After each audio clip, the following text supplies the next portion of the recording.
እስራኤል ወታደሮቿን በምታሰማራበት ስፍራ ሁሉ እጅግ የዘመኑና ዙሪያ ገባውን ቅኝት የሚያደርጉ የረቀቁ መሳሪያዎችን ትጠቀም ነበር።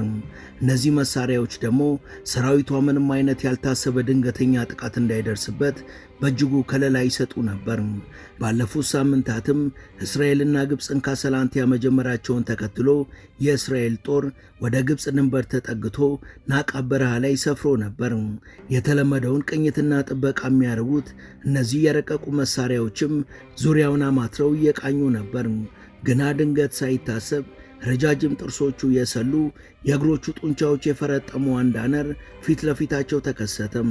ከዛም ለማሰቢያ እንኳን ጊዜ ሳይሰጣቸው በርካታ የሰራዊቱ አባላት ላይ ከባድና ቀላል ጉዳትን አድርሶ ከአካባቢው ተሰወረ። ከዛም ባልታሰበ ቀን በድጋሚ ድንገት መሃላቸው ተከስቶ ጥቃት ሰንዝሮባቸው አፈተለከም። ከቀናት በኋላ ተመልሶ ይመጣል ብለው ሲጠብቁትም የዛኑ ቀን ከሰዓታት በኋላ ተመልሶ ድንገተኛ ጥቃት አድርሶባቸው እንደገና አፈተለከም። ነገሩ ያሳሰበው የእስራኤል መንግስትም የእንስሳ ባለሙያዎችን ወደ ስፍራው ላከም። አነሩንም ማደን ጀመረም፣ ለመግደል ሳይሆን ከነ ሕይወቱ ወደ እስራኤል ለማምጣት። An extraordinary event has left Israel questioning the effectiveness of its high-tech security barriers. A rare and powerful Egyptian lynx managed to breach the heavily fortified Israel-Egypt border, sparking panic among Israeli soldiers.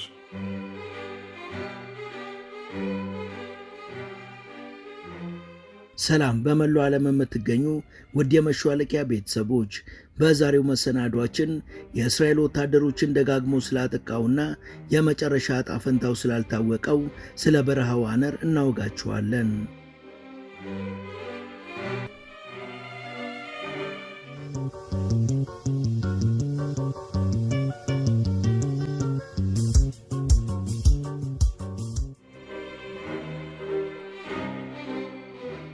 መካከለኛው ምስራቅን የጦር ቀጠና የፍጅት አውድማና የስቃይ አጥቢያ ያደረገው ቤንያሚን ኔታንያሁ በሚሊዮኖች የሚቆጠሩ ፍልስጤሞችን ገሎና ከተሞቿን አውድሞ ከዛም ሶሪያን መንግስት አልባ አደረገም። ድንበሯን ደፍሮም በእጅ አዙር የአገሪቷ ፈላጭ ቆራጭ ሆነም። ከዛም ሊባኖስን፣ አሁን ደግሞ የመንን ዶግ አመድ እያደረገ ነው። የእሱ ጦር ሰራዊት የሚገላቸው ንጹሐኖች በበዙ ቁጥር ከፍ ያለ ሽልማት የሚያገኝ የሚመስለው ኔታንያሁ ከወደ ሰሞኑን ደግሞ አፈሙዙን ወደ ግብፅ እያነጣጠረ ነው። የየመኑን ኦፕሬሽን እስኪጨርስ ድረስም ከፈርዖኖቹ ጋር ዛቻና ካሰላምቲያን እየተለዋወጠ ነው። ነገሮች ይህን መልክ በያዙበት በዚህ ሰሞን በተለያዩ ሚዲያዎች አግራሞትን የሚያጭር መረጃ እየተዘዋወረ ነው። ይኸውም በሲናይ በረሃ በኩል ወደ ግብፅ ድንበር እየተጠጉ ያሉ የእስራኤል ወታደሮች በአነር መጠቃታቸውና በዚህም ክፉኛ መደናገጣቸው ነው።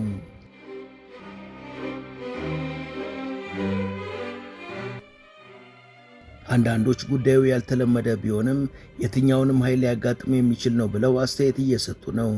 በተለይ በፍልስጤማውያን ላይ፣ አሁን ደግሞ በሊባኖሳውያንና በየመናውያን ላይ እየደረሰ ያለው መከራ የሚቆረቁራቸውና የእስራኤል እርምጃ ፍትሐዊ አይደለም ብለው የሚያስቡት ደግሞ የእስራኤል ወታደሮች ከዚህ ቀደም በተርቦች መንጋ መጠቃታቸውና አሁን ደግሞ በግብፅ ድንበር አካባቢ በአነር የደረሰባቸው ጥቃት ተፈጥሮ በራሷ መንገድ እነሱ ለፈጸሙት ግፍ የአጸፋ ምላሽ መስጠት መጀመሯን የሚያሳይ ነው ብለዋል።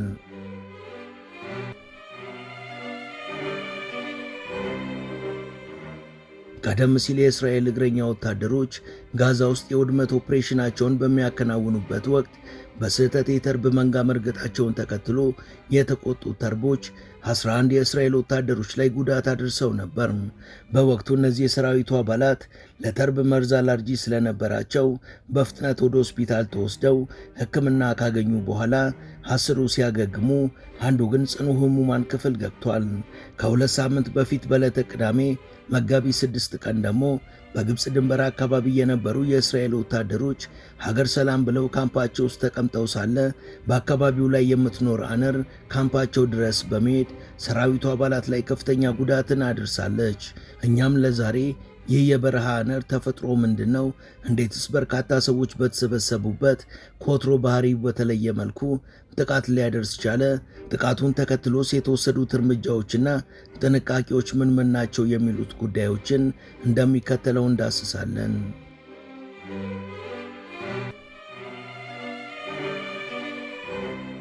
በእጅጉ በረሃማ የሆነውና አስቸጋሪ መልክዓ ምድር ያለው የግብፅና የእስራኤል ድንበር በርካታ ሚስጥሮችን አምቆ የያዘ ስፍራ ነው።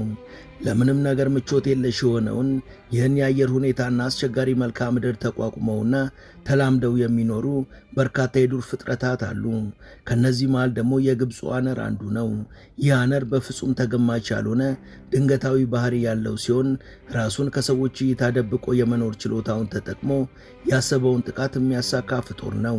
ይህ እንስሳ ከሰሞኑንም ሐሪፍ በመባል የሚታወቀው የድንበር አካባቢ ከእስራኤል ወታደሮች ጋር ፊት ለፊት ተፋጠጠ።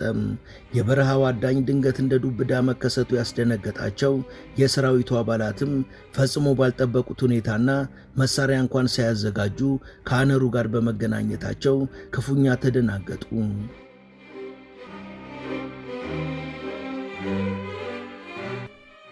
ወታደሮቹ የአነርን ባህሪ ያውቁ ስለነበር ራሳቸውን የመከላከል እርምጃ ለመውሰድ መንቀሳቀስ ቢጀምሩም አነሩ በደመነፍስ ፈጣን እርምጃ በመውሰድ በቅጽበት በርካታ ወታደሮች ላይ ቀላልና ከባድ ጉዳት አደረሰም።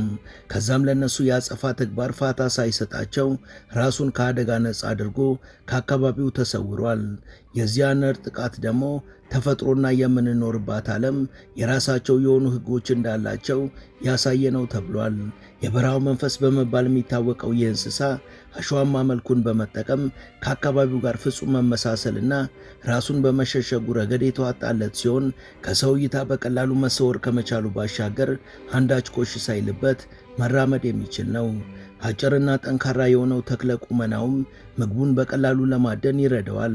ሰፋ ያለው ደረቱና ረጃጅም ጆሮዎቹ ደግሞ አስቸጋሪ በሆነው የበጋ ወቅት ሙቀቱን እንዲቋቋም የሚያስችሉት ሲሆን ጥላ ስር አረፍ በሚልበት ጊዜ ደግሞ አካባቢው ላይ የሚኖረውን እያንዳንዱን ነገር ገና ከሩቁ በእንቅስቃሴ በሚፈጠረው ኮሽታ ሰምቶ ፈጣን እርምጃ እንዲወስድ ይረዳዋል። የተፈጥሮም በተለይ በምሽት ሰዓት ስኬታማ አዳኝ እንዲሆን አድርጎታል።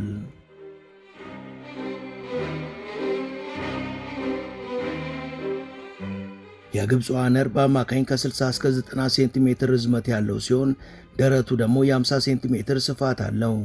አነሩ እጅግ ወፍራም የሆኑ ጠንካራ ክንዶችና መዳፎች ያሉ ሲሆን 20 ኪሎ ግራም የሚደርሰው ክብደቱን የዶሮ ላባ ያህል በመቁጠር በፍጥነት መስፈንጠር እንዲችልና እንደ ልቡ እንዲንቀሳቀስ ረድተውታል። ከዚህ ባሻገር ረጅም ርቀቶችን ካለ ድካም መጓዝ እንዲችል የሚያደርጉት ሲሆን የበዙ እንቅስቃሴዎችን አድርጎም ቢሆን ጥንካሬያቸው የማይዝል በመሆኑ ከሱ የበለጠ ግዙፍ የሆኑ እንስሳቶችን ሳይቀር በቀላሉ ማደን እንዲችል አግዘውታል። ረጃጅምና ስል የሆኑ ጠንካራ ጥፍሮቹም እንደፈለጉ መዘርጋትና መሰብሰብ ከመቻላቸው ጋር ተዳምሮ በሚያድናቸው እንስሳት ላይም ሆነ ስጋት የደቀነበት አካል ላይ መብረቃዊ የሆነ አደገኛ ጉዳትን ማድረስ እንዲችል አድርጎታል።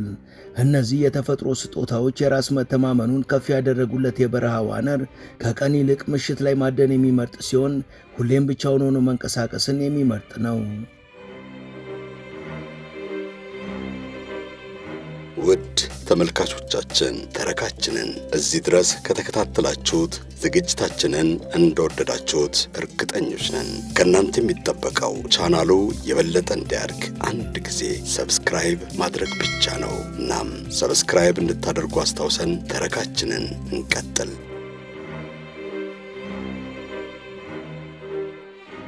እንስሳው ጉልበተኛ ቢሆንም እጅግ ትዕግስተኛና አደጋ ሊደርስብኝ ይችላል ብሎ ካልተጠራጠረ በስተቀር ሰዎች ላይ ጉዳት ያደርሳል ተብሎ የሚታማ አይደለም። ለዚህም ነው በእስራኤል ወታደሮች ላይ የደረሰው አደጋ እንግዳ እንደሆነ ክስተት የተቆጠረው። የግብፁ አነር ለምግብነት የሚመርጠው የበረሃው ካዳሚ የሆነችውን ጥንቸልን ሲሆን ጥንቸልን አድኖ መብላት ምርጫው ማድረጉ ደግሞ በተዘዋዋሪ ቅልጥፍናውንና ፍጥነቱን የሚያረጋግጥ ነው። አነሩ ተክለ ሰውነቱ ግዙፍ ቢሆንም የግዙፍነቱ ከፍላጎቱ አይገድበውም።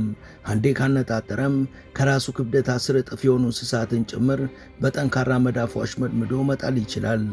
አነሩ ይሄን ያህል ጀብድ እየፈጸመም የማድነው መጠኑ አነሰ ብሎ የማይንቅና እንዳይጠመጎጥ ያሉትን እንስሳትም የማይመር ነው።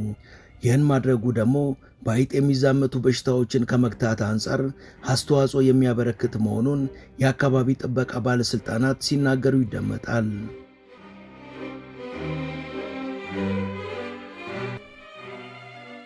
ከእስራኤል ሰራዊት ጋር የተፈጠረው ክስተትን በተመለከተም ወታደሮቹ የሱ ቀጠና የሆነውን አካባቢ ባለማክበራቸው የተነሳ ጥቃት ሊሰነዘርባቸው እንደቻለ ተገልጿል። እንደ ባለሙያዎች አስተያየት ከሆነ የግብፁ አነር በመኖሪያው አካባቢ ሰዎች በሚዘዋወሩበት ጊዜ ባህሪው አሉታዊ በሆነ መልኩ ይለወጣል። አነሩ ትዕግስተኛ ቢሆንም ባህሪውን የሚለውጠው እያደር ሳይለወጥ ከተደጋገመ ክስተት አንጻር እንጂ በአንድ ጊዜ በድንገት የሚከሰት አይደለምም ተብሏል። እንደ ባለሙያዎች ገለጻ ከሆነ የግብፁ አነር የሰዎችን እንቅስቃሴ በመኖሪያው አካባቢ በሚያስተውል ወቅት የመጀመሪያ እርምጃው የሚያደርገው በተቻለ መጠን ራሱን ከስፍራው ማራቅ ነው። በዚህ ባህሪው ምክንያትም ተፈጥሯዊ ስደትን መርጦ እጅግ ሩቅ ወደሆነ ስፍራ ይጓዛል። የግብፅ በረሃን መኖሪያው ያደረገውም በዚህ ምክንያት ነው በማለት ባለሙያዎቹ አስተያየት ሰጥተዋል።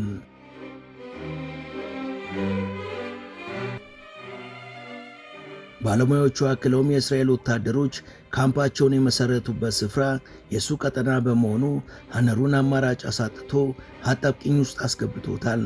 ከዚህ በተጨማሪ ወታደሮቹ ላይ የተመለከተው እንቅስቃሴ ከዚህ ቀደም ሰዎች ወደ ስፍራው ሲመጡ ከሚያደርጉት የተለመደ እንቅስቃሴ የተለየ ስለነበር ስጋት ውስጥ ከቶት ወደ እርምጃ እንዲገባና ጉዳት እንዲያደርስ ምክንያት ሆኗል ብለዋል።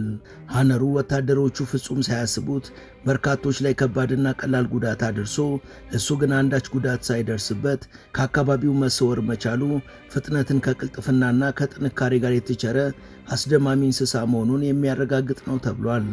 በእስራኤል ወታደሮች ላይ የደረሰውን ጉዳት ተከትሎም ከተለያዩ አቅጣጫዎች መረጃ እየወጡ ሲሆን በርካቶች ጥያቄ የሆነባቸው እንስሳው ያንጸባረቀው ያልተለመደ ባህሪ ነበር። ከእስራኤል ምንጮች በኩል በተገኘው መረጃ ደግሞ አደጋውን ያደረሰችው ሴት አነር ስትሆን መነሻዋ ደግሞ ከግብፅ ሸለቆ ውስጥ ነው ተብሏል።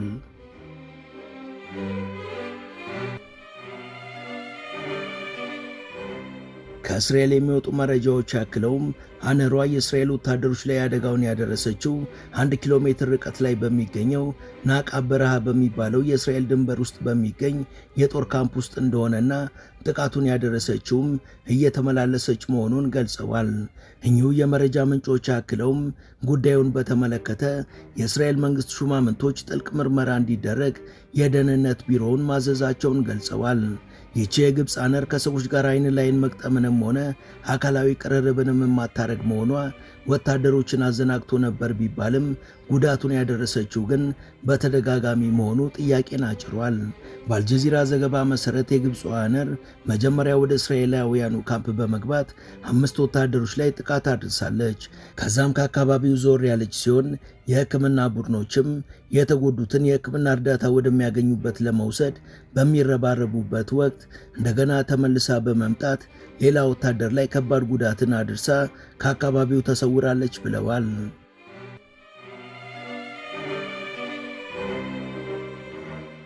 ከእስራኤል ሚዲያ በኩል እንደተሰማው ይህች የግብፅ አነር ጉዳቱን በሁለት ተከታታይ ቀናት ውስጥ የፈጸመች ሲሆን በመጀመሪያው ቀን 3 ስልጠና ላይ የነበሩ ወታደሮች ላይ ጥቃት አድርሳ ተሰውራለች።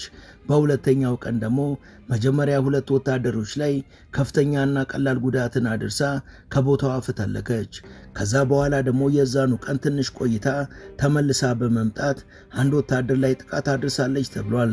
ጥቃት የደረሰባቸው የሰራዊቱ አባላትም ከፍተኛ የሕክምና እርዳታ እያገኙ ሲሆን የእብድ ውሻ ክትባትም ተሰጥቷቸዋል። ይህን ተከትሎም ክስተቶቹ ጥያቄ ያጫሩበት የእስራኤል መንግስት ይህን እንግዳ ክስተት በጥልቀት መመርመር መጀመሩ ተገልጿል። ከዚሁ የእስራኤል ምርመራ ጋር በተያያዘም የዱር እንስሳ ኤክስፐርት ቡድን ወደ ስፍራው ተልኮ ለ3 ቀናት ፍለጋ ካደረገ በኋላ የግብጿን አነር ተደብቃ ከነበረችበት ዋሻ ውስጥ ይዟታል። አነሯ ከተያዘች በኋላም በምርኮነት ወደ እስራኤል ትወስዳለች። እዛ እንደደረሰችም አንድ የእንስሳ ማዕከል ውስጥ ገብታ ምርመራ እየተደረገላት እንደሆነ ተገልጿል። ነገር ግን የግብጿ አነር ዕጣ ፈንታ ምን ሊሆን ይችላል የሚለውን እስካሁን ማንም የሚያውቅ የለም።